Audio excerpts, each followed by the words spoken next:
My parents refused to fund my education, but paid for a fancy college for my brother. But when he failed in disgrace and I succeeded, they demanded I help solve their financial problems. So I refused. And then they sued. I'm Emma, and I'm just a year older than my brother Mike, but sometimes it felt like we lived in completely different worlds. While I was trying to figure out my place in life, Mike had been our family's pride and joy since before he could walk. I remember sitting at our kitchen table during countless family gatherings, watching everyone fawn over Mike's latest achievements. Did you hear about Michael's new app? My aunt would gush. He's only 15, and he's already programming like a professional. My mom would beam with pride, while my dad would pat Mike on the back, saying things like, "This boy is going to make us all rich someday." And Mike? He'd just sit there with that confident smile of his, typing away on his laptop. He was always working on something new. Some groundbreaking program or revolutionary app idea. I couldn't deny his talent. He'd been obsessed with computers since he could barely reach the keyboard.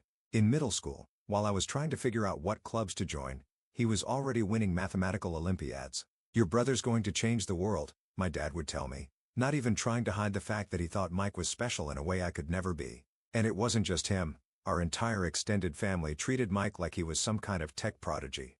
They weren't entirely wrong. He did win almost every programming competition he entered, taking first or second place like it was nothing. Meanwhile, I sat in my room, sketching designs in my notebook and dreaming about becoming an interior designer. Not that anyone ever asked about my dreams. The family had bigger plans, all involving Mike's future success. My uncle had already started an education fund for him, and even our mom's cousin was putting money aside for his college. They saw it as an investment, convinced that Mike would become the next tech billionaire and take care of everyone who helped him along the way. "We need to make sure Michael gets into the best private college," my dad would say during family meetings, which were basically just sessions to plan Mike's future. "He's going to start his own business right after graduation, mark my words." I tried not to be bitter about it, but it was hard. Especially when I heard them discussing the thousands they were setting aside for Mike's education while I sat there wondering if they'd even considered my future. Still, I held on to hope that maybe, when it came time to talk about my college plans, they'd show the same enthusiasm. It was a sunny morning in May, just a month before graduation. I'd spent weeks preparing for this conversation, collecting brochures from different colleges, calculating costs, and even preparing a small presentation about scholarship opportunities. My hands were shaking as I walked into the kitchen, where Mom was making coffee and Dad was reading something on his tablet. "Mom, Dad, can we talk about something important?" I asked, trying to keep my voice steady. "It's about college. I've been looking at different programs. There's this really good design program at Design." Dad interrupted, his voice sharp. "What kind of career is that supposed to be?" I took a deep breath. "Interior design, Dad. I've actually been researching it a lot, and there are some really affordable options.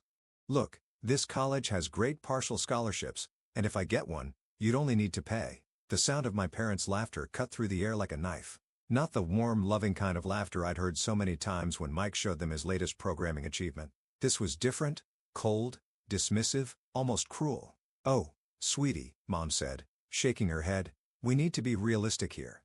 We've already allocated all our education funds for Michael's college." "But," my voice cracked, "I'm not asking for much. With the scholarship?" "Emma," Dad interrupted again, his tone now serious, "let's be honest here.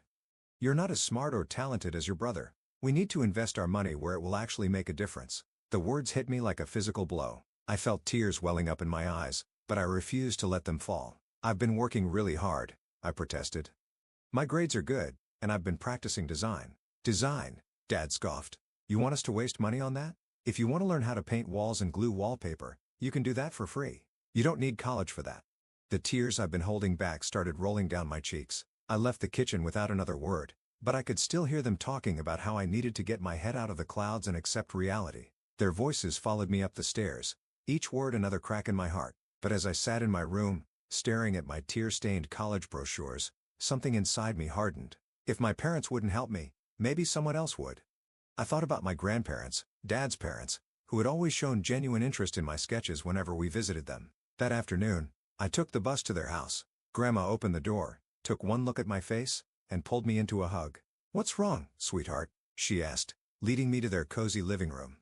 Through tears and hiccups, I told her everything, about my dreams, the college programs, and my parents' reaction. She looked through my brochures, asked questions about the programs, and even flipped through the small portfolio I'd brought along.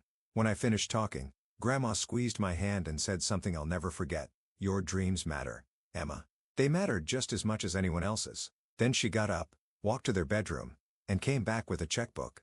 "I'm going to help you go to college," she said firmly. "Your grandfather and I have some savings, and we can't think of a better way to use them than investing in your future." That fall, I packed my bags and moved to a small apartment in the neighboring city. The public college I'd enrolled in wasn't prestigious like the ones my parents had picked out for Mike, but it had a solid design program and teachers who actually cared about their students. The following year, I heard from Grandma that Mike had started at some fancy private college across the country. "Your parents threw this big going-away party for him," she told me during one of our weekly phone calls. Half the neighborhood was there. I hadn't spoken to my parents since the day I left. Every Sunday, though, Grandma would call and update me on the family news. It was always the same story: Mike this, Mike that. How he was getting top marks in all his classes. How he was already developing new apps and programs. How all the relatives couldn't stop talking about his amazing progress. While my parents were bragging about Mike's coding achievements, I was quietly building my own path. I volunteered my design services for local shelters, creating spaces that could make people feel at home even in difficult circumstances. Each project taught me something new, and slowly but surely, my portfolio grew. The nursing home project was particularly special to me. The facility had been depressing, all gray walls and fluorescent lighting. I spent weeks talking to the residents, learning about their needs and preferences. I wanted to create a space that would make them feel alive, not just warehoused. "You know what I miss most?" one elderly resident named Martha told me. "I miss my garden. The colors, the light." That conversation inspired me to design a space filled with natural light, indoor plants, and comfortable seating areas that encouraged socialization. I included memory walls where residents could display photos from their younger days, and created cozy reading nooks with adjustable lighting for aging eyes. When the project won first place in the Young Designers competition, I didn't have a single family member in the audience, except for my grandparents, who drove 2 hours to be there. "We always knew you had it in you," Grandpa whispered as he hugged me after the ceremony. Throughout my college years, I threw myself into every opportunity one could find. I designed spaces for domestic violence shelters that provided both security and dignity. I created child-friendly areas and homeless shelters that gave kids a sense of normalcy and chaos. By the time graduation rolled around, I had more than just a degree. I had a body of work that spoke for itself. Design firms took notice. Before I'd even thrown my cap in the air, I had multiple job offers on the table. I accepted a position with one of the largest design firms in the region, and suddenly I was making the kind of money my parents probably never thought I would. After a year of working at the design firm, I decided it was time to give back to the two people who had believed in me when no one else did. I drove to my grandparents' house one weekend, and as I walked through their familiar rooms, I saw them with new eyes. The wallpaper was peeling in corners, the kitchen cabinets were worn out, and the bathroom hadn't been updated since the 1970s. "Grandma," I said during dinner, "how would you feel about letting me renovate your house? You won't pay a cent. This is my gift to you. For everything you've done for me." It took some convincing, but they finally agreed. I spent weeks developing the perfect design, incorporating elements from their past while bringing the space into the present. I wanted to preserve the soul of their home while making it more comfortable and functional for them. The renovation took 3 months. I hired the best contractors I knew and supervised every detail. We replaced the ancient heating system, installed new windows, and completely redesigned the kitchen. I chose warm colors that reminded me of the cookies Grandma used to bake, and installed soft lighting that wouldn't strain their aging eyes. When it was finished, Grandma couldn't stop crying. The next day, she was on the phone nonstop, inviting everyone she knew to come see the house. I sat in the corner of the living room, watching as she led groups of her friends through each room. "My Emma did all this," she'd say, her voice full of pride. "She designed everything. Didn't I tell you she was talented?" It was the kind of pride I'd always wished to hear in my parents' voices. But while I was busy making my grandparents' dreams come true, my brother's dream was about to turn into a nightmare. The news came through Grandma, as usual. Mike had apparently hit it big. He'd developed some revolutionary app and sold it to a major tech company for millions. The family was ecstatic. Dad was giving interviews to local papers about his genius son, and relatives were already asking Mike for investment advice. But their celebration didn't last long. Just a few months after the sale, everything fell apart. Mike's former college classmate filed a lawsuit, claiming the app had been his idea, and he had proof. Detailed documentation showed that not only had the concept been his, but he'd written most of the crucial code as well. Mike had somehow gotten hold of it all and passed it off as his own work. The evidence was overwhelming. Emails, early drafts of the code, witnessed conversations. It all pointed to Mike's theft. The court case was brutal and quick. Not only did Mike have to return all the money from the sale, but he was also ordered to pay over $2 million in damages for intellectual property theft. The family went into panic mode. At first, relatives talked about pooling their resources to help him, just like they'd pooled their money for his education. But when they realized the full amount, reality hit hard. One by one, they backed away. Even his most devoted supporters couldn't justify risking their life savings to bail him out of this mess. I was in my office one Tuesday morning, reviewing designs for a new boutique hotel project, when my secretary buzzed in. "Miss Thompson, your parents are here to see you." I nearly dropped my coffee. After years of silence, they'd actually tracked me down at my design studio. I'd opened it 6 months earlier, after building up enough clients and confidence to strike out on my own. "Send them in," I said, my stomach tightening into knots. They looked older than I remembered, more worn down.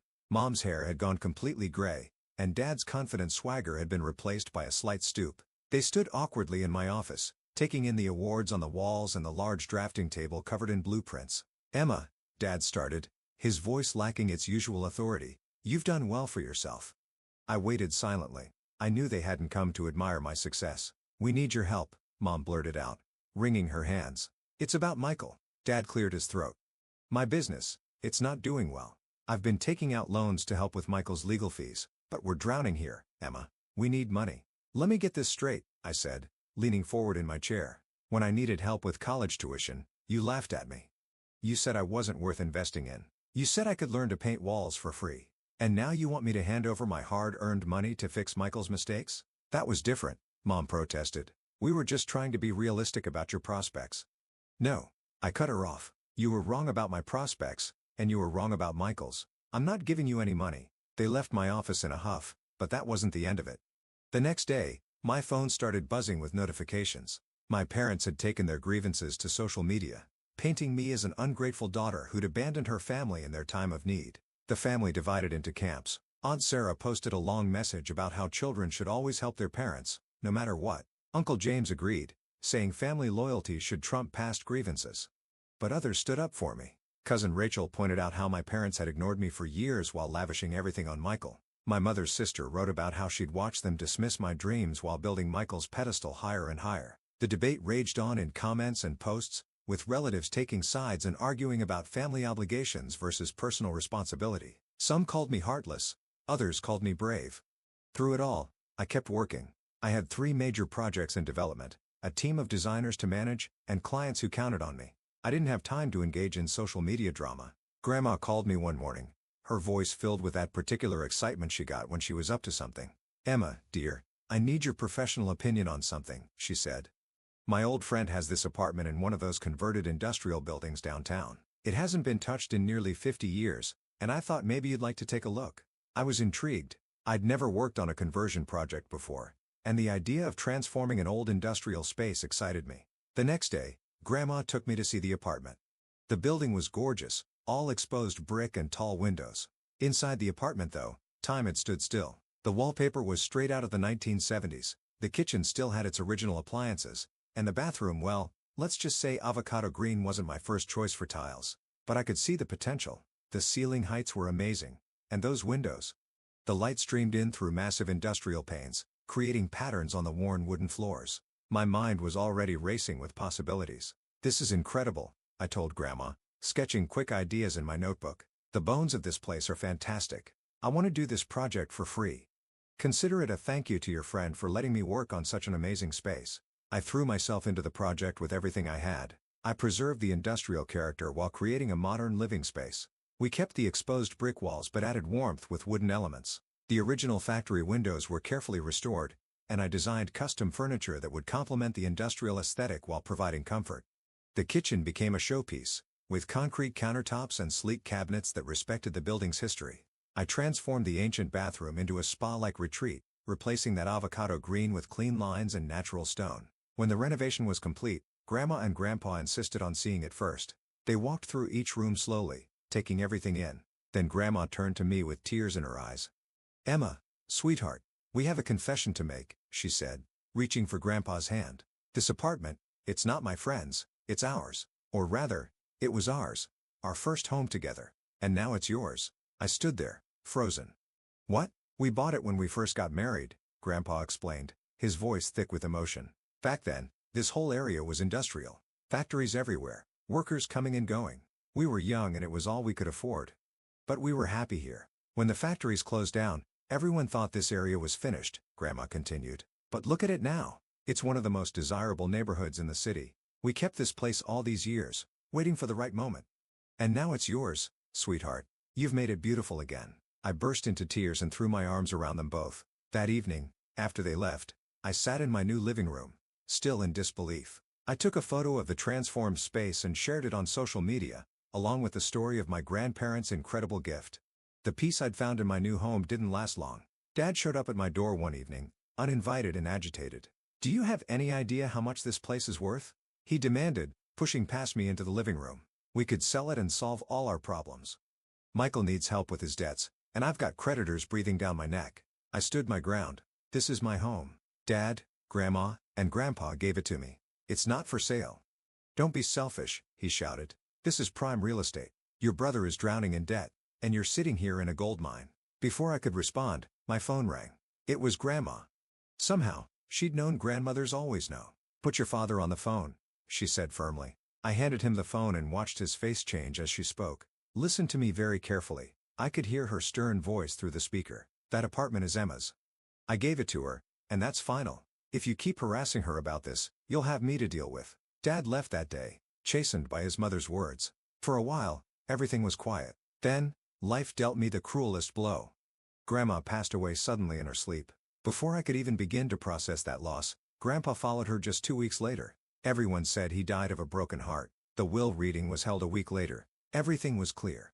The apartment was officially mine, while Dad inherited their old house. The difference in value was significant. The gentrification of my neighborhood had made my apartment worth several times more than their house. I thought that would be the end of it. I was wrong.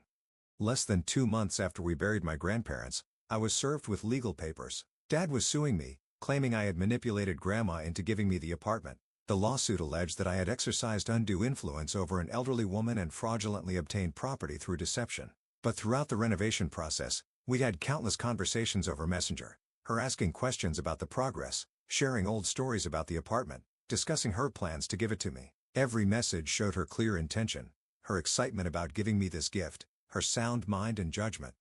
I had screenshots of her writing things like, "We've been planning this for years, sweetheart. Ever since you told us you wanted to study design, we knew this apartment would be perfect for you someday. And your grandfather and I are so happy to see what you're doing with our first home. We always hoped it would stay in the family, and now it will, with the person who truly appreciates it." The day before the court was set to announce its decision, my phone rang. It was nearly midnight, and I was working late on a new project when I saw my father's number on the screen. "Emma," he said, his voice different from the angry tone he'd been using in court. He sounded defeated. "Let's make a deal." I waited, listening to his breathing on the other end of the line. "We can sell the apartment," he continued. "Split the money $50.50. You'll still get a good amount, and we can end this whole mess. What do you say?" I looked around my home, at the exposed brick walls that had witnessed my grandparents' young love, at the windows where they'd watched sunsets together, at all the little details I'd carefully designed to honor both the building's history and their memory. "No," I said firmly, "this isn't about money, Dad. It never was." "Don't be stupid." His conciliatory tone vanished. "You're just being stubborn now. Think about it. You could buy any apartment you want with your half." "I already have the apartment I want," I replied. "The one Grandma and Grandpa chose for me. And I'm keeping it." He hung up without another word. The next day, the judge ruled in my favor. My documentation was ironclad. Not just the messages from Grandma, but also the official deed transfer, the will, and witnesses who testified about my grandparents' long-standing plan to give me the apartment. That was the last time I saw my family in person. I hear things, of course. Our city isn't that big. Friends tell me that Michael still can't find work in the tech industry. His reputation is too damaged, and no one will trust him with their projects. The debt still hangs over him like a cloud. My parents had to sell Grandma and Grandpa's house first, the one they'd inherited. Then their own house followed.